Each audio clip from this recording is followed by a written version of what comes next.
What's up, guys? Matt Thompson from 3D Off-Road. I want to get into some depth about this this JL that we've built. As most of you guys know, we're an AMW dealer. We've done quite a bit of conversions for them, and this one is actually really special because we had to go through a lot of effort to get what the customer wanted to fit this Genright chassis with this Hellcat. This chassis was not designed for a Hellcat. It was designed to fit a 6.4 or an LS swap. And it took an immense amount of time to get motor mounts built, full custom exhaust. I mean, literally we have 40 hours of just fitting, cycling suspension, making sure that everything is going to clear at full bump to full droop. I mean, there's just not a lot of room for that stuff. And so it took us a lot of time to get this stuff dialed in and get it so nice. We've done full stainless steel exhaust, all TIG together. We got with Howe Steering, had a pump special made for this to be able to accommodate the ram and the reservoir, just all that stuff to make it work for us. You know, AMW does just an amazing job at fitting all of those other accessories to fit in factory locations. So there was a lot of things that, you know, went together just like a normal swap would go. There was other things like where the pump for the supercharger mounts. You know, we had to make a custom bracket for that. We had to make a custom bracket for the power steering reservoir so that we had more fluid. You know, the brake lines coming from the chassis and these axles were all stainless steel, super nice hard lines. You know, we had to convert those back into the ABS module. You know, things like that, the fine details of things that take all of that extra time. You know, unfortunately, we don't have interliners in this one right now. The customer has them in Guam. And he's going to be installing his interliners and fenders when it gets back to him. You know, we don't have the winch with us right now. He has that in Guam, so we don't have the winch installed. But all of the other things that America's Most Wanted does with their builds just fit flawlessly. You know, them guys were so great about working with me on trying to get this thing dialed in so it's just like one of their normal swaps. You know, some of the other things that we did inside is, you know, we did an Atlas transfer case, as many we've done before with our boot. You know, it just turns everything out so clean.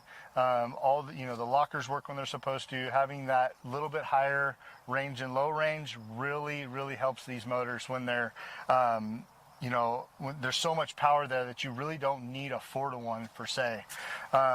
So that, you know, is just a nice upgrade to have to this. It also adds that durability and strength, longevity, all of those things that, you know, you want when you put into something this, you know, put this much money into something. You know, of course, you know, the Mickey Thompson Baja Boss 40-inch tires are a great tire. You know, I think they'll serve him well out there in Guam. The interior work that we had to do to, you know, cut and trim carpet and panels to make it all fit and just look ultra clean inside. So it just doesn't look like a slob job, really, you know, where you just didn't put any of the interior back together. Genright made these really nice covers to cover up the shocks. You know, it really finishes off the look inside-wise.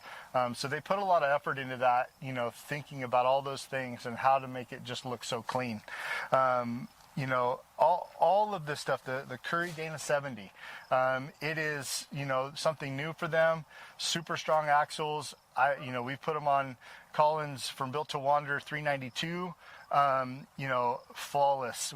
They've been amazing. You know, so a nice upgrade for this, you know, for this chassis and this vehicle, especially with the amount of power that he's put into the ground. You know, he knows that he's going to be able to rely on that to hold up like he needs to.